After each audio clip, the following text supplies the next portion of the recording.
You believe a lot of dumb things when you're a kid. Like if you swallow a piece of gum, it'll stay in your stomach for 7 years.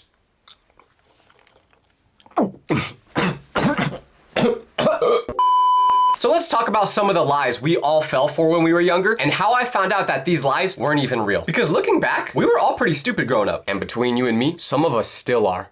Wait. No, I wasn't talking about myself. Whatever, let's just get into it. So you might think to yourself, where did we even hear all these lies we believed as kids? Well, lucky for you, I know the answer. It was our parents. They were always the ones gaslighting us into believing things that weren't true. And they weren't even good lies. Like you would be passing by McDonald's and say, "Hey mom, can we get some food?" And she'd just be like, "Nah, McDonald's is closed." First off, last time I checked, McDonald's is not Chick-fil-A. They don't close on any day. They would stay open during the apocalypse. And second of all, I literally could see people in the drive-thru. But why would parents lie to us as kids? They're the ones who tell us that lying is bad and we shouldn't do it. Well, I've interviewed my mom to find out exactly why parents did this, and this was her answer. This is actually a direct quote from her. Here we go. "Well, you were a very annoying kid growing up, and the only way I could get you to listen or behave was by lying to you."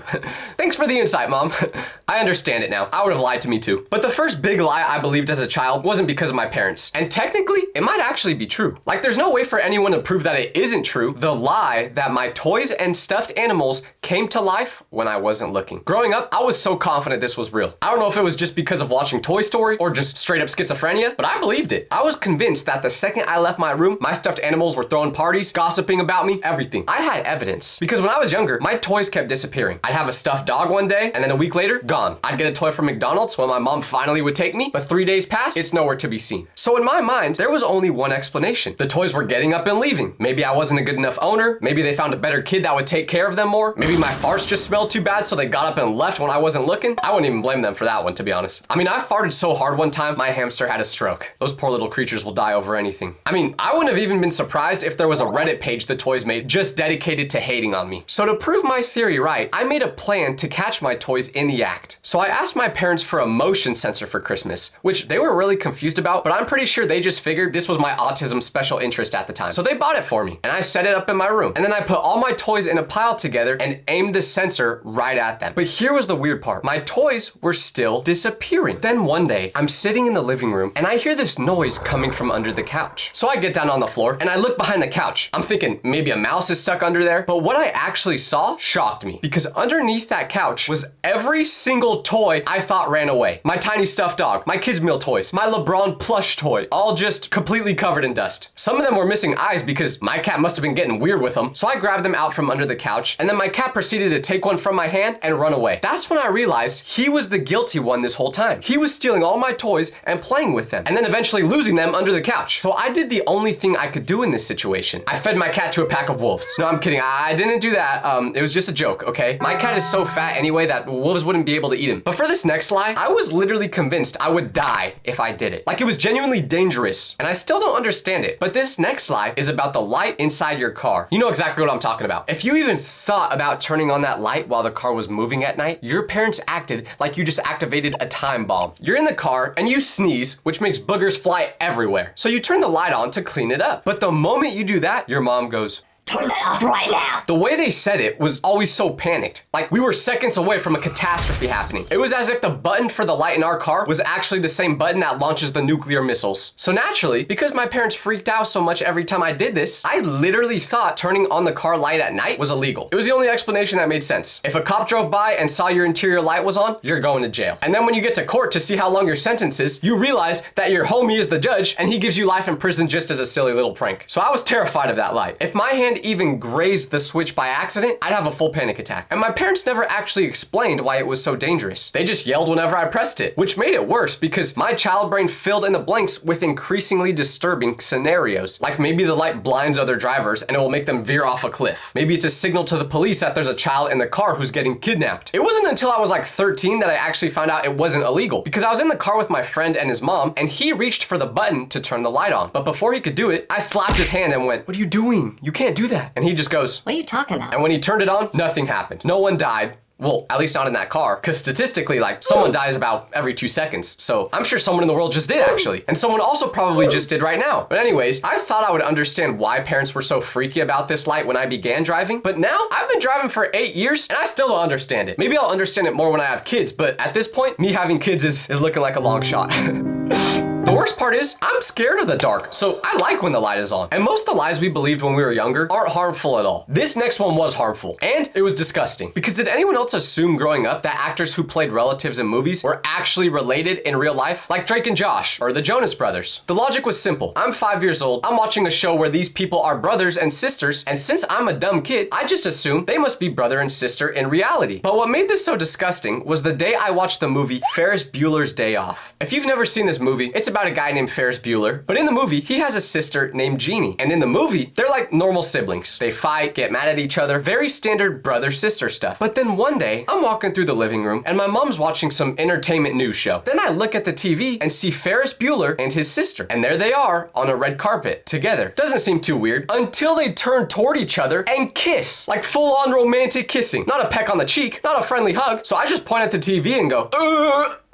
ew. My mom looks at me and this is how our interaction goes. Oh, Tyler, grow up. They're just kissing. You support this? Yeah, they're a cute couple. I don't see the issue with it. Are you and dad siblings too? And after I said that, this was the moment I was taught that not all relatives in movies or shows are actually related in real life. So if you see someone making out with their sister on the red carpet, don't worry. It's not weird. Wait, please do not clip that out of context. Please, I'm begging you. Let's move on.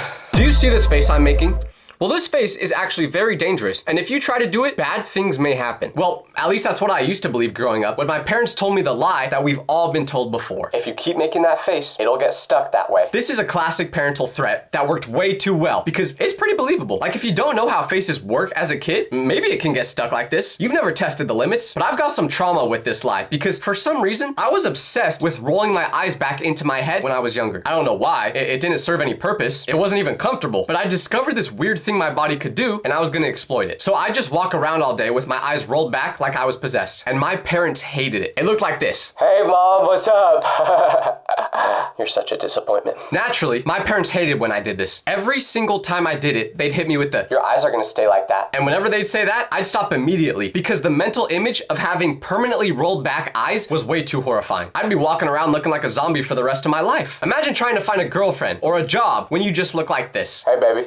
Want to go on a date? I mean, to be fair, my eyes are fine and I still don't have either of those things, but I'm sure this wouldn't have helped. And I genuinely thought this one was true one day when I was yawning a bunch. I don't know if I just didn't get good sleep the night before, but after about the 500th yawn, my jaw got stuck like this. I literally couldn't move it. I was freaking out thinking, oh my gosh, they weren't lying. It's gonna be stuck like this forever. I can't live the rest of my life like this. What if a bird flies in my mouth? How do I defend against that? But my mom took me to the doctor and it turns out I just had lockjaw, which they were able to fix in like 3 seconds. To this day, I still can't open my jaw super wide because of that, which is super sad because I used to get a quadruple Baconator at Wendy's, but now I can only fit 3 patties in my mouth. But do you guys remember when I swallowed a piece of gum in the beginning of the video? Probably not, because I think most of you just put these videos on in the background and don't even really listen to what I'm saying. Actually, let's test if that's true. If you're paying attention right now, comment the word purple pineapple. Well, I mean, I guess that's 2 words, but anyway, where was I? Ah, yes, swallowing gum. The one thing you never wanted to do, because if you did, apparently it would stay in your stomach for 7 years. 7 years. That's longer than some people's marriages. So just imagine how scared I was one time when I'm chewing some gum until my friend makes a funny joke, which causes me to laugh. And unfortunately, mid-laugh, I suffered the worst fate known to man. I swallowed the gum. And the second I realized what happened, I went straight to the bathroom. I had to get that gum out no matter what it took. So I did what any rational person would do, and I tried to throw it back up. I put fingers down my throat, gagged, and made my eyes water, but still, it wouldn't come up. So I had to face reality. I was gonna carry this gum around inside me until I was in high school. This piece of gum was gonna be with me for all my major life events. First day of middle school, gum would be there. First crush, gum would be there. Watching my sports teams choke every year, including to this date, gum would be there. So I went to my friend and told him what I just did, but he just looked at me like, okay, so I've swallowed like 10 pieces of gum before. It's not a problem. If you were wondering whether this was the same kid I said ate glue once, yes it was. I know, I had a weird friend group. I also ate glue once, but that's irrelevant. Does anyone even know where this lie came from though? Because I looked it up and apparently when you swallow gum, your body just digests it like any other food. So what is even the purpose behind spreading this lie? Uh-oh. Unfortunately, guys, the video is now in black and white. My room is literally black and white, and this isn't just a filter I put on the video, okay? I'm just joking. Okay, editor, you can put the video back into color now. No, not like that. No, that's not quite right either. Yep, okay, there we go. Okay, anyways, what I was...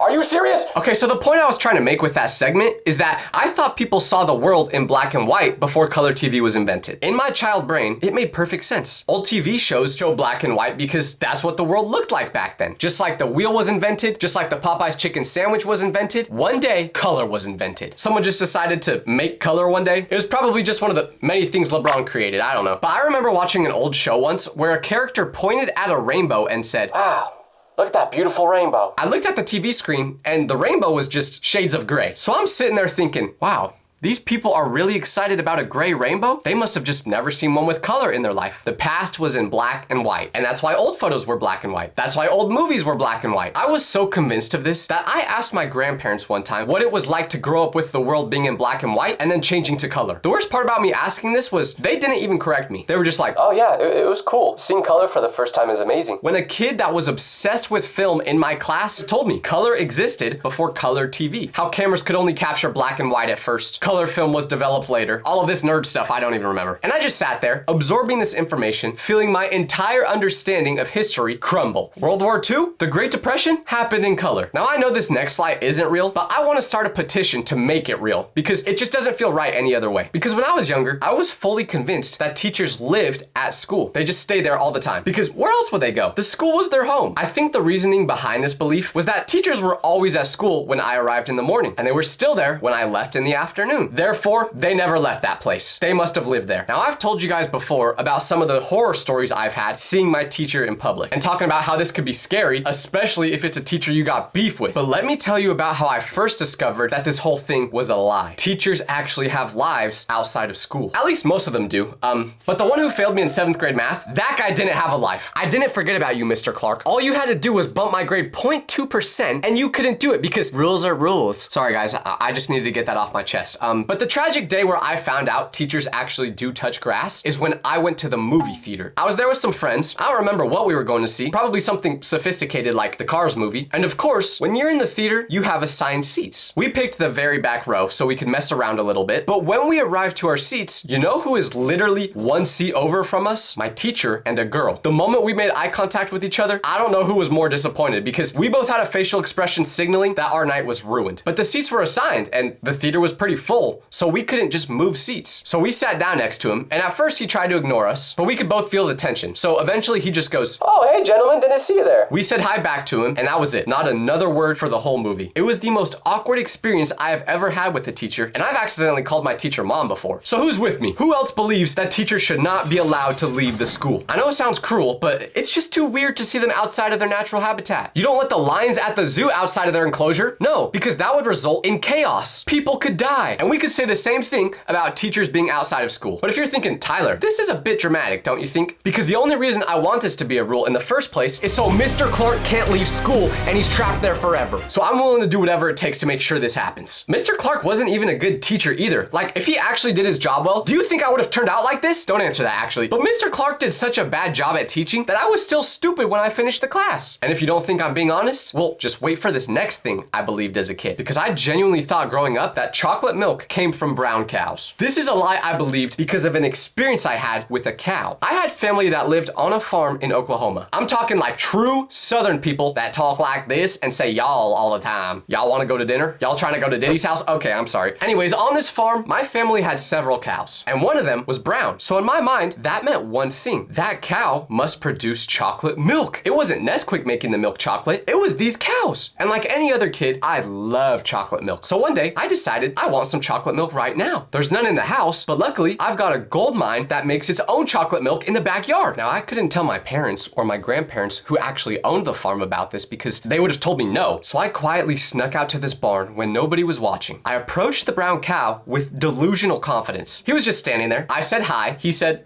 moo. Then I got up close and was ready to do the job, but I realized I had a significant problem. I've never milked a cow before. I have no idea how to do this. So now that I was standing there face to face with these udders, the whole thing just felt deeply wrong. Even the thought of just touching those udders felt inappropriate to me at that time. I reached my hand out toward the udder, but every time I got close, I pulled it back. Tried again, pulled it back. I did this probably 8 times because I really wanted that chocolate milk. The cow didn't even notice. It just kept eating hay, completely unbothered by me. After like 5 full minutes of doing this, I came to the conclusion I just couldn't. It felt too invasive, so I just walked away. Went back to the house with no chalky milk. But my grandpa saw me trying to sneak back inside the house and asked me what I was doing. Now my grandpa never judged me, so he was the one person that I felt like I could tell the truth to. I told him the whole thing. Then he took me back out there and taught me how to milk a cow. And that's when I realized I never want to milk a cow again. I also don't even know if it's safe to drink milk straight after milking it. But what do I know? Or at least I used to think I know. Something I used to think I know was that swimming immediately after eating something will hurt you, kill you even. This was treated as an undeniable law of nature. Where was the scientific studies backing this up? Well, I have it right here. It's called your mom. That sounded like I was trying to make a your mom joke. I wasn't. I was just saying that moms were usually the ones who made this up. Please tell your mom I apologize for the joke I just made. And if she's single, please tell her to hit me up. Okay, I'm sorry, I'll stop. But I had to learn the hard way that this myth was not real when I was at a pool party for someone's birthday. And I just demolished a massive amount of food. Hot dogs, chips, watermelon, birthday cake, probably some candy. I was uncomfortably full. This is a problem I still have today. Like, if there's free food in front of me, I'm literally going to eat all of it. It's not even me doing it either. I just enter the flow state whenever I see food in front of me. So after eating everything in sight, including the table, my friends got in the pool. I was just chilling watching everyone else instead of actually going in because I knew I needed 30 minutes for my food to digest. And also, like I've said, I sucked at swimming when I was younger, but everyone kept calling for me to get in. Tyler, get in, we're starting Marco Polo. Come on, Tyler, you're so hot and tall and have so much aura. Get in. But the point is, they really wanted me in that pool. So I convinced myself, I probably waited long enough. Surely the food digested by now, and my stomach wouldn't burst out with my organs splattering all over the place for everyone to see. So I got in the pool. Within 10 seconds of getting in the water, I threw up. Projectile vomited everything I'd eaten. Hot dogs, cake, watermelon, all of it in the pool. The screaming started right away. Kids scrambling out of the pool like I just released a bag of piranhas. The pool had to be completely evacuated. The birthday party basically ended right there. Someone's dad had to come out with the pool chemicals and cleaning supplies. No one got back in the pool for the rest of the party. So I just had to sit there, wrapped in a towel, dripping wet and covered in shame. So in my mind, this proved everything. The swimming after eating rule was real. For years after that, I never swam immediately after eating. I'd watch other people swim after eating and think, you're playing with fire, buddy. You're either gonna throw up or die. I've seen it firsthand. I became a lifeguard for pool parties, but instead of saving kids from drowning, I was saving kids from throwing up all over the place. If a kid actually was drowning, I couldn't do anything. And this is a lie that's pretty convincing. So it wasn't even until maybe last year where I found out there's actually no scientific evidence that swimming right after eating does anything. The whole thing is a myth. You can swim immediately after eating and you'll be totally fine. But I was like, no, that can't be true. I am proof that that's not true. But the more research I did and the more I thought about it, I started to realize, maybe it was the fact that I ate about 12,000 calories that caused me to throw up and not my toes just touching the water. So did I learn my lesson? No. I still eat everything in sight anytime there's free food. But from now on, when I do this, I just make sure there's a bathroom nearby. And speaking of bathroom, I really have to go poop. So I'm gonna have to end this video right here. Okay, bye guys.